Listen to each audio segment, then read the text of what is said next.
Super Mario 64! Is there anything better than this? 25 years later, the game has aged like fine wine.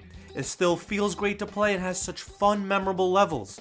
Not many people may know this, but... Ooh! Super Mario Sunshine, my favorite game in the whole world. This game is perfect. It still looks as good today as it did 18 years ago, and it's so creative with its new ideas, and all those colorful levels are so... If there's one thing about this game that will definitely stand the test of time, it's the music. There's so much inspiration behind each of the tracks that have made the worlds inseparable from the music provided. How could you not love each of the tracks for this game too? You're no longer in the Mushroom Kingdom. You've been flown into Delfino Plaza, where the tropical music is so lush, happy, and relaxing. But it's also compelling when it needs to be, like when Shadow Mario... Hey. What? What are you doing? What do you mean? You're interrupting my video on how much I love Super Mario 64. Oh, sorry, but I don't remember asking. What? You were talking over me while I was talking about Super Mario Sunshine. Why would you want to do that? Because I think it's a really great game, and it would be a good time to revisit since Super Mario 3D All-Stars came out. There hasn't been any other way to play it since the GameCube days. Well, maybe for good reason. It's probably people's least favorite 3D Mario. I feel like the only people who like that game are people who grew up with it. Well, I don't know about that. It's like the only people who like that game are kids who grew up with no other game, so they never experienced fun in any other kind of way. Listen, if you and the other dinosaurs want to talk about how much you love your Polygon Koopa monster, you can do it some other time. I'm making this video to talk about Super Mario Sunshine. Okay, that's great, but I made this video for Super Mario 64. Okay, look, I have an idea. I'll talk about what I like about Sunshine, and you can bring up the things you like about 64. Does that sound good to you? Fine, but I'm gonna take shots at your game when you gloss over its flaws. Buddy, you're doing Super Mario 64. This will be easier than a blue coin at Gelato Beach.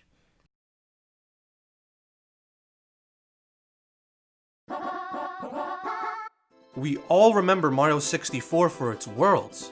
The creators brought that level variety from the 2D games into the third dimension, but it goes further.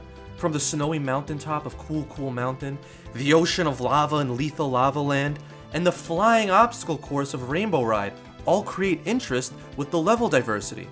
And the way they're so weird too brings some curiosity to the player. But I feel like I don't have fun in most of those worlds. Wet Dry World is so empty, Big Boo's Haunt feels out of place, and Shifting Sandland is so bland. It's not as exciting.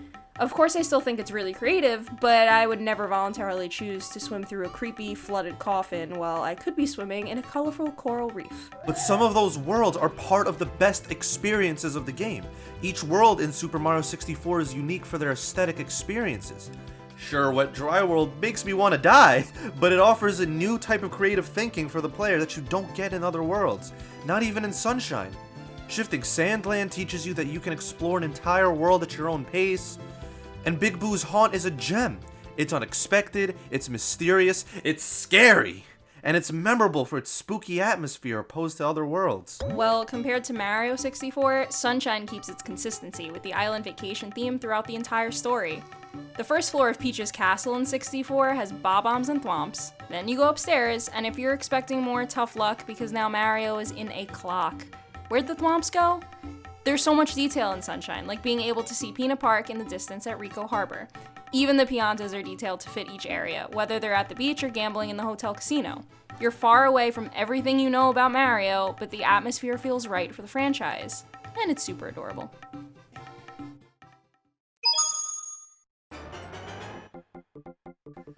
The gameplay in Super Mario 64 is the backbone of the entire game. The reason it's kept its place as one of the best games of all time is because years later you can jump right back into this game, or even into it for the first time without any alterations and still have just as much, if not more fun than you would on most big releases today. If you played it once, you played it 1,000 times. What? This game is crazy! Mario can beat the living snot out of things now. That's it! No holds barred! It's the 90s, baby! I'm not taking smack from anyone! but it pains my heart to watch Mario punch a bunch of turtles instead of just shooting them away with a little water cannon. It's way better than FLUDD, something nobody cares about. The point of Mario is the acrobatics he can accomplish, and FLUDD takes that away. FLUDD is a welcome addition that is really easy to understand and gives new life to 3D platforming. There are secrets hidden everywhere, just like Mario 64, but with FLUDD there's nothing stopping the player from trying to reach a new faraway area. And FLUDD is not taking away from classic Mario gameplay. He's breathing new life into it. But Mario's supposed to have weight behind his movements that give you that fine-tuned sense of control. When I play Mario 64, I feel like I'm Mario. The acrobatics introduced with the backflip and long jump give you more control in how you want to complete a level. Even today, it's viewed as the standard for fun gameplay. Yes, and that limits Mario's path to going straight to the star, whereas FLUDD tempts the player to try new things. An arrow will point the player to a specific route in Sunshine, but then Shadow Mario will jump around and show a different path on Shine 7, completely remapping the place. FLUDD makes exploration of the open world 3D levels what it always should have been: open.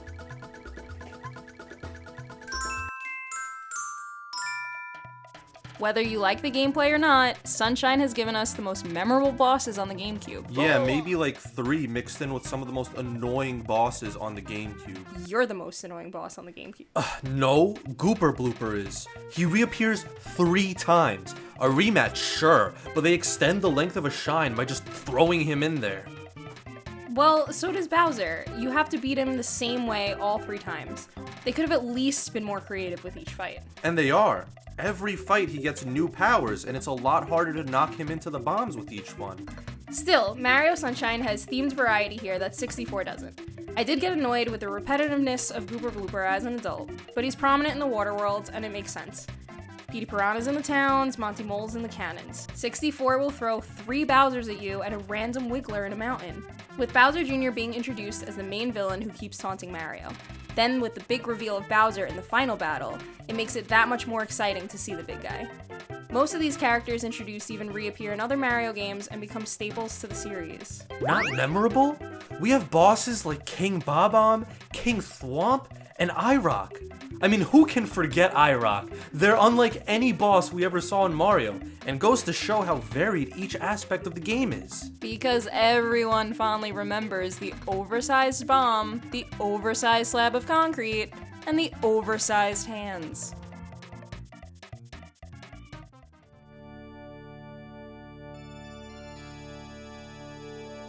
Do you hear that? What?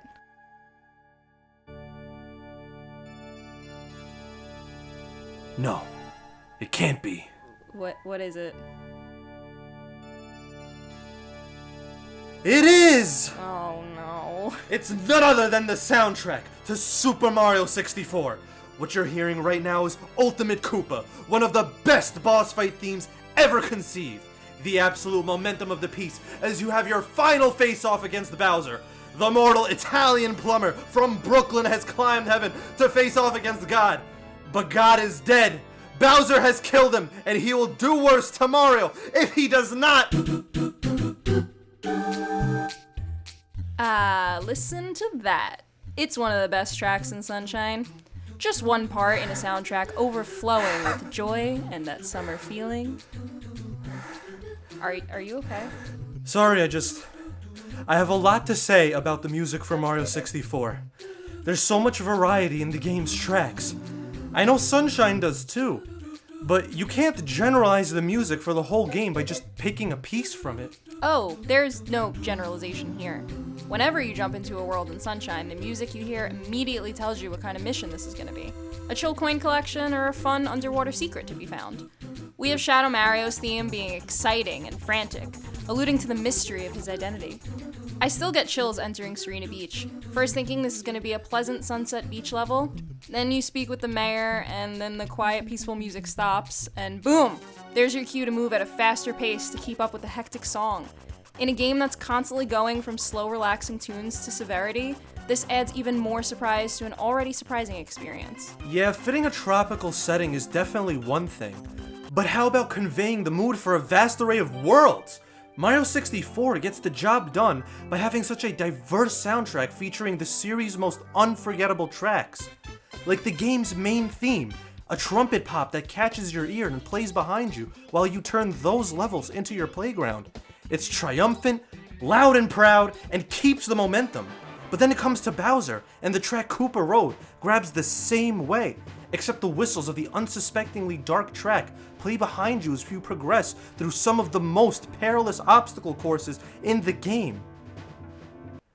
Eventually, it culminates into the boss fight, with its blasting drums and heavy synths. It's like a rock song, and it's the perfect track to tell you that this is a showdown. Yeah, your finale music is great and all, but your story's the same as always. Relax. Mario 64 has a simpler approach. Peach is in trouble, and you have to work your way through the castle to rescue her. Any more context is given by the Toads, but it can just all be skipped because it's a universally understandable concept.